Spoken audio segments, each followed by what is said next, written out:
The strongest human emotion ever recorded or measured metrically, empirically, through technology wasn't love or gratitude or even anger or grief. It was authenticity.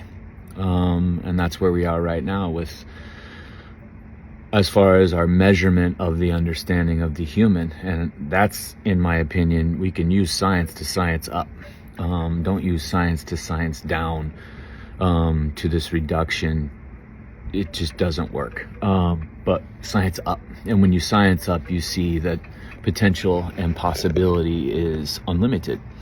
And that's scary for some industries and some professions and some individuals. So if authenticity is the strongest, it's your version of love and gratitude. It's your version of grief and resentment. It's your version. And now more than ever, in my opinion, of even noticing this what? As a practitioner of 25 years, an observer of 40 plus years, but really observing because I want to do it for myself and then anybody I work with, clientele, or at one point it was patients and now clientele again, is how to discover you.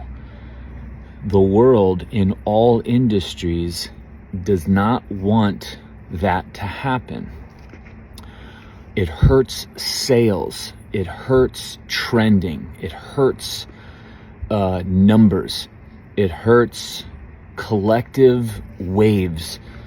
It hurts the masses if each one of you are unique and different across the board. Think in just the beauty industry. Everybody needs to look the same, have the same metrics, so to speak, same height, same weight, same the way the skin looks, the way the eyebrows are set, the way the hair looks, the way hair grows, the color of it. Like everybody's got to look the same. So it's just this disingenuous industry. Even scripts in movies and films, they're just repeating, doing part 2s and 3s of old scripts, or redoing versions from before. There's nothing original anymore, and there's risk involved, and there's money involved, and then there's the individuality involved and what that's going to drive to a society to inspire around. I can't tell you. I was telling a buddy, it's been forever since I've really been inspired behind a movie, a current movie, a movie, like a new movie, where before those were every other title, found a way to get you to feel something. Fitness, destroy authenticity around making everybody the same body fat, the same weight, sculpted the same aesthetic way, as if there was a marble statue and we all need to look like the marble statue. That's what it's getting at. And even in there, everybody eating the same, everybody training the same. There's programs, there's methods, there's systems, and the systems don't fail you, you fail the system. Again, just destroying the human, and out of that comes a certification to certify these people to make everybody the same. And where's the certification coming from? From a set of standards where everything is the same. There's no artistic expression from it or any authenticity with it, because if you saw it, you would leave the certifications. And this is all certifications. We can go into degrees in medicine and healing and even licensure. It is literally an absolute annihilation of anything human and anything authentic, because everything has to come from a collection of feelings and sensations that you group into terms, you prove through tests. Tests are compared to a standard. A standard is somebody that's not even you, and they're going to go now with solutions that are going to bring you back and force you into this box of a standard based on these metrics and these collection of numbers and collection of measurements that we group in. And as long as those numbers hit a minimum value, those can be called XYZ label diagnostic code, and then there's a protocol, a program, and a solution behind it. And all forms of medicine and all forms of rehab and all forms of therapy are a part of this. So, again, all industries now more than ever, I've never seen it like this, destroying the authenticity of the human. So the amount of strength and work it takes to not only say this and leave it, but to actually do the work enough that you're wearing this, force field that all these other things just deflect off of you. And I'm, again, I can't even believe what I'm reading or seeing now, but to be able to then grow so much and change so much and understand so much that you're like, this has been here all along. That's what I used to go with. And one of the biggest things around that I see in my industry, which is really the industry of life, through the focused area of medicine, healing, rehab, injuries, performance, whatever it's going to be, that to the human, is age.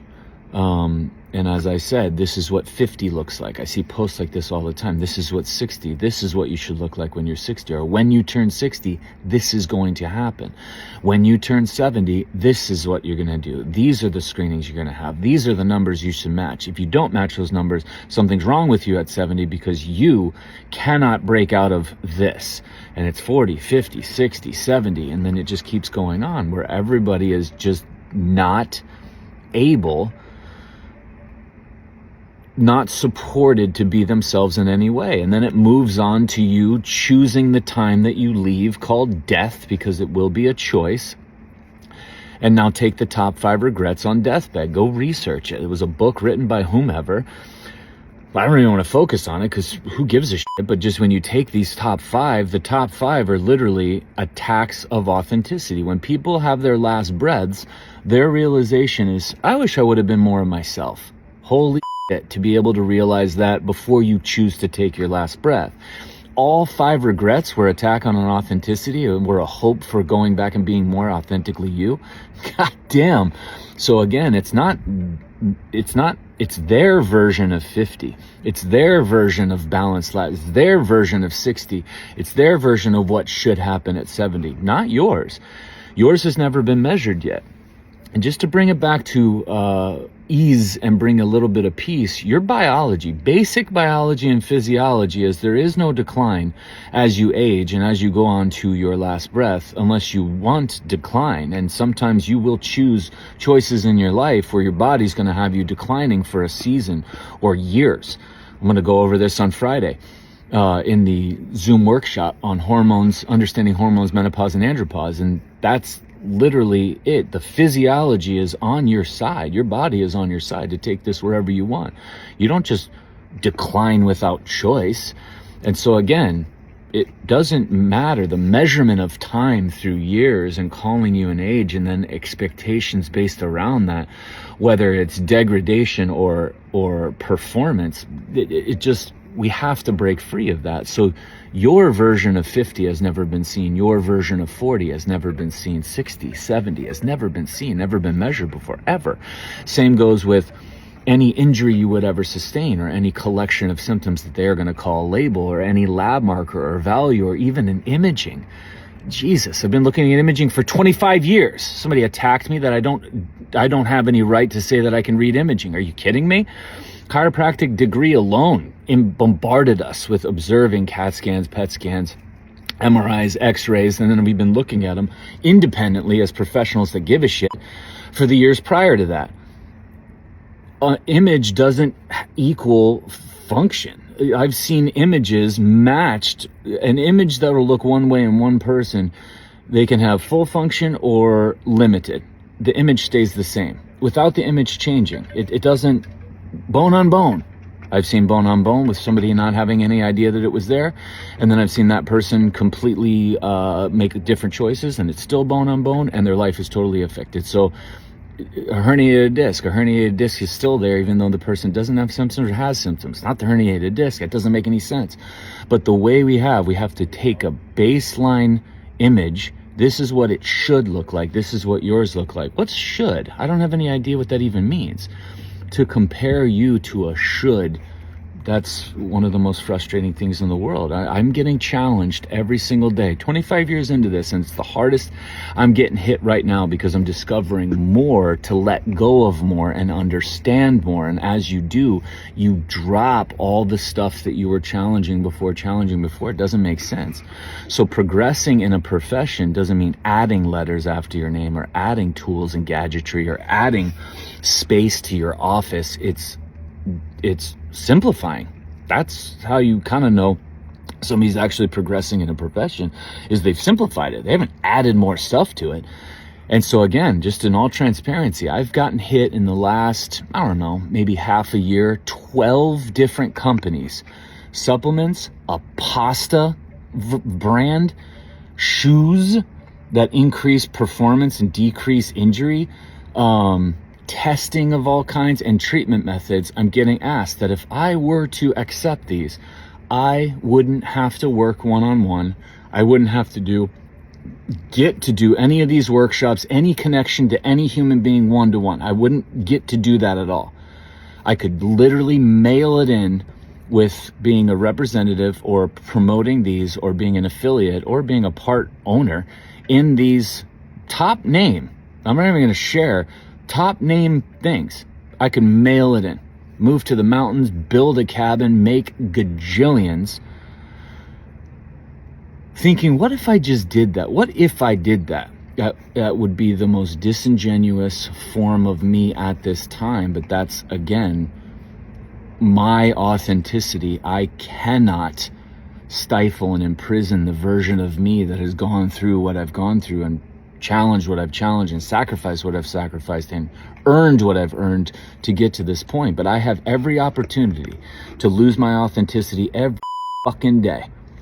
And I'm still here because it will not be a regret when I choose to peace out that I didn't live how I should live. And if I'm then trying to lead people, I damn well better have it challenged in my own life and trying to grow in my own life. Look at the birds. Because it's got to come from me first. Before being able to break it down and inspire and guide you in sustainable, easily digestible, and understandable ways. So again, authenticity is the strongest emotion humans can express. Your 50 is going to look way different than anybody else's 50. Labs, values, and markers and metrics and medical imaging of any kind. It's yours. It's never been measured before. It's never been seen before. Have to keep that authenticity as you go in and seek guidance and seek help. If it's to destroy you with you or compare you to a standard or bring you into a standard so you get lost in the minutia of all these numbers so you're balanced, you're going to have to face that at some point because the body fucking wants you to be you. The body is going to bring you back and is going to get your attention and give you more opportunities. That's why they're called cycles. That's why they're called patterns, is because the body cycles them back up. And no better way to represent that than hormones, menopause, and andropause. So going to go into that this Friday, big time. That's one of the biggest drivers behind the whole point of doing this class. So until I represent a pasta, shoes, or supplements, I'll just keep doing what I'm doing. See you guys Friday.